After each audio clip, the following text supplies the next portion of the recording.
Hi everyone, it's Anne here from English Valley Cafe. Are you frustrated because you are translating from your native language to English, or you're just struggling to find the English expressions or phrases to use when you have to speak English? I know a lot of English learners feel frustrated with this, and I think one of the most asked questions that I get, in addition to how can I improve my English speaking, is how can I stop translating?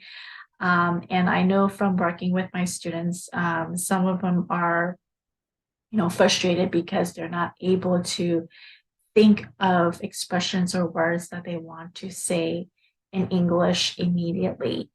And so in this video, I'm going to talk a little bit about translating, and I'll give you some tips later on this video, things that you can do to help you make that transition from, having to translate to slowly be able to speak more smoothly and at ease. So the first thing I want to say is that translating is natural. It's a natural tendency that your brain wants to make a meaningful connection with this new language or new words that you're learning. And to do this, it will draw or connect to a language that you already know, or to a knowledge or information that you already know, to help you to make sense, to make meaning of a new word that you're learning.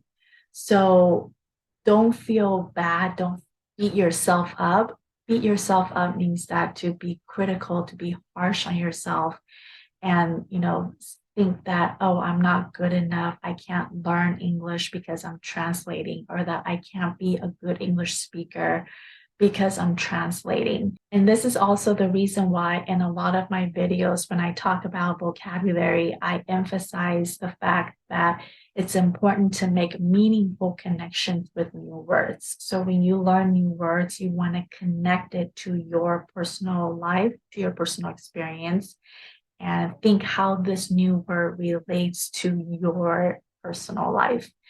By making that meaningful connection, you are able to remember the word and retain the word. So don't be so critical and tell yourself that, oh, I'm not a good English speaker, or that this is not normal that I'm translating from my native language to English. It's a natural process when you're learning a new language. The second thing I want to say about translating is that there isn't an exact translation for everything.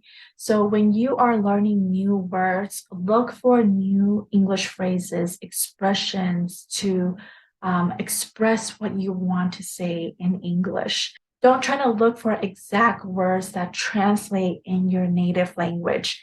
And a good example of this is last month I put out a video sharing some English expressions to talk about providing care to children. And I overheard someone talking about a mother had to pull two kids to grow up. And that is a translation from Mandarin to English. So this is a good example of, there isn't a direct exact translation of everything from your native language to English. Now, having said that, I like to share with you a few tips that you can do to help you speak English more smoothly and at ease, and be able to find the English expressions immediately when you're speaking. The first thing is, when you are learning new words, try to learn chunks or collocations. So collocations are a group of words that always go together. For example, make your bed, make a wish, or take a nap. These words or expressions, they go together and they have their meaning. And a bonus tip, when you're learning new English words, phrases, try to take note of the context, the situation of the conversation. Like, who's in this conversation? What's the relationship between the speakers?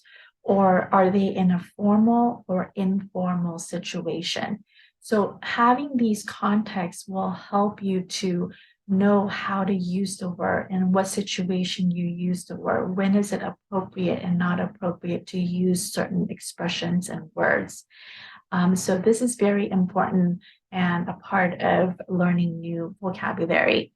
The second thing is to get a lot of input. When we talk about input, we're talking about listening and reading. Okay, so get a lot of natural input. Listen to a lot of real English conversations. You can listen to podcasts, watch a vlog in English, or watch a movie. You can also read different news articles or blog posts, anything that you are interested in, topics that you are interested in that are relevant to your life at the moment. When you are getting these natural input, you are hearing and reading, seeing these natural English expressions used in context. And also be consistent with it. Do a little bit every day, like 5 minutes, 10 minutes every day. Okay, so after you're listening, getting the input, you're reading, you're seeing these expressions, you learn them, and it's time to produce the output, to produce the language. And we do this through writing and, of course, speaking, using the new words that you've learned. So a lot of people will just stop at the input, right? They'll keep notes of a list of vocabulary words, but that's not enough to help you produce the language. So it is a process, it's a transition, and you do have to put your effort in and work on it. Do it consistently every day. And slowly you will notice that, wow, I'm able to think of what I want to say in English immediately. So I hope you go easy on yourself and that these tips will help you to make that transition. If you're looking for more guidance or just English tips to help you with speaking English, check out these videos over here. Thank you so much. If you enjoyed this video, make sure you give it a thumbs up and I'll see you in the next video.